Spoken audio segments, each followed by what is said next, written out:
ಸ್ವಲ್ಪ ತೆಂಗಿನೆಣ್ಣೆಯನ್ನು ಹಾಕಿದ್ದೀನಿ. ಇದಕ್ಕೆ 1 ಸ್ಪೂನಷ್ಟು ಇದು ಕೊತ್ತಂಬರಿ ಕಾಳು, ಸ್ವಲ್ಪ ಬಡಿಸೊಪ್ಪು, 4 ಮೆಂತ್ಯ, ಒಂದು 10 ಗಂಟೆ ಈರುಳ್ಳಿ ಅಂತ ತೊಗೊಂಡಿದ್ದೀನಿ. ಇದನ್ನು ಫ್ರೈ ಮಾಡಬೇಕಲ್ಲಿ ಚೆನ್ನಾಗಿ ಫ್ರೈ ಆಗಬೇಕು. ಒಂದು 5-6 ಮೆಣಸನ್ನು ಕೂಡ ಹಾಕಿದ್ದೀನಿ. ಚೆನ್ನಾಗಿ ಇದರಲ್ಲಿ ಫ್ರೈ ಮಾಡುವ. ಚೆನ್ನಾಗಿ ಫ್ರೈ ಮಾಡಿ ತೆಗಿಬೇಕು. ನೋಡಿ, ಮೀಡಿಯಮ್ ಸೈಜ್ ಒಂದು ತೆಂಗಿನಕಾಯನ್ನು ತೊಗೊಂಡಿದ್ದೀನಿ, ತೆಂಗಿನ ತುರಿಯನ್ನು. ಇನ್ನು ಮಸಾಲೆ ಕೂಡ ಇದು ಫ್ರೈ ಆಯಿತು. ಇದನ್ನು ತೆಗಿತಾ ಇದ್ದೀನಿ ನಾನು. ತೆಗೆದು ಗ್ರೈಂಡರ್ಗೆ ಹಾಕುವ. ನೋಡಿ, ಗ್ರೈಂಡರ್ಗೆ ಹಾಕಿದ್ದೀನಿ. ಸ್ವಲ್ಪ ಹುಳಿಯನ್ನು ಕೂಡ ಇದಕ್ಕೆ ಹಾಕಿದ್ದೀನಿ ನಾನು. ನೈಸಾಗಿ ರುಬ್ಬಬೇಕು. ರುಬ್ಬುವ.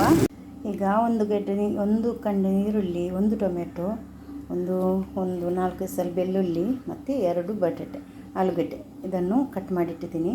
ಇದನ್ನು ಬೇಯಿಸಬೇಕು. ಚೆನ್ನಾಗಾಗುತ್ತೆ. ಕಾಳಿ ದಿಂಜಿ ಸಾರು ಮಾಡೋಕ್ಕಿಂತ ಈ ಥರ ಆಲೂಗಡ್ಡೆ ಎಲ್ಲ ಹಾಕಿ ಮಾಡಿದರೆ, ಪಲ್ಯ ಮಾಡಿದರೆ ತುಂಬ ಚೆನ್ನಾಗಿರುತ್ತೆ. ಸಾರು ಮಾಡಿದರೆ ಬೇಯಕ್ಕಿಡುವ. ಬೇಯಲಿದು ಗ್ಯಾಸನ್ನು ಆನ್ ಮಾಡಿದ್ದೀನಿ. ಹಾಯ್ ಗಾಯ್ಸ್, ಅಸ್ಸಲಾಮು ಅಲೈಕುಮ್. ಹೇಗಿದ್ದಾರೆ ಎಲ್ಲರೂ? ಇವತ್ತು ಮಾಡ್ತಾಯಿದ್ದೀನಿ ನಾನು ದಿಂಜಿ ಸಾರು. ದಿಂಜಿ ತೊಗೊಂಡು ಬಂದಿದ್ದಾರೆ. ದೊಡ್ಡ ದಿಂಜಿ ಕಬಾಬ್ ಮಾಡಬೇಕು. ಕಬಾಬ್ ಮಾಡ್ತಾಯಿಲ್ಲ ನಾನು. ಇವತ್ತು ಸಾರು ಮಾಡ್ತಾಯಿದ್ದೀನಿ ನಾನು. ಇನ್ನು ಮಸಾಲೆ ತೆಗಿಬೇಕು. ಮಸಾಲೆ ತೆಗೆಯುವ. ನೋಡಿ, ದಿಂಜನ್ನೆಲ್ಲ ಕ್ಲೀನ್ ಮಾಡಿ ತಂದಿದ್ದೀನಿ. ಇನ್ನು ಇದು ಕೂಡ ಬೆಂದಿದೆ. ಇದು ಅದಕ್ಕೆ ಹಾಕುವ.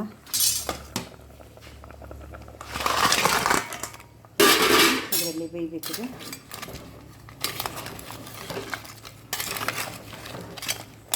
ಇದರಲ್ಲಿ ಬೇಯಲಿ ಸ್ವಲ್ಪ ಹೊತ್ತು.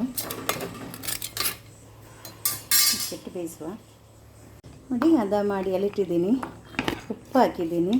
ಬೇಯುವಾಗಲೇ ಉಪ್ಪು ಹಾಕಿದ್ದೀನಿ ನಾನು. ಉಪ್ಪು ನೋಡಿಕೊಂಡು ನಿಮಗೆ ಎಷ್ಟು ಬೇಕು ರುಚಿಗೆ ತಕ್ಕಷ್ಟು.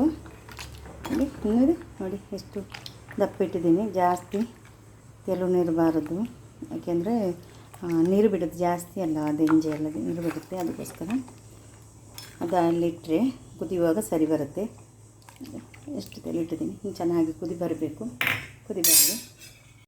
ನೋಡಿ, ಚೆನ್ನಾಗಿ ಕುದಿ ಬರ್ತಾ ಉಂಟು ಸಾರು. ಸಾಕು. ಗ್ಯಾಸನ್ನು ಆಫ್ ಮಾಡಿ ಮಾಡ್ತಾಯಿದ್ದೀನಿ ನಾನು. ಗ್ಯಾಸನ್ನು ಆಫ್ ಮಾಡ್ತಾಯಿದ್ದೀನಿ.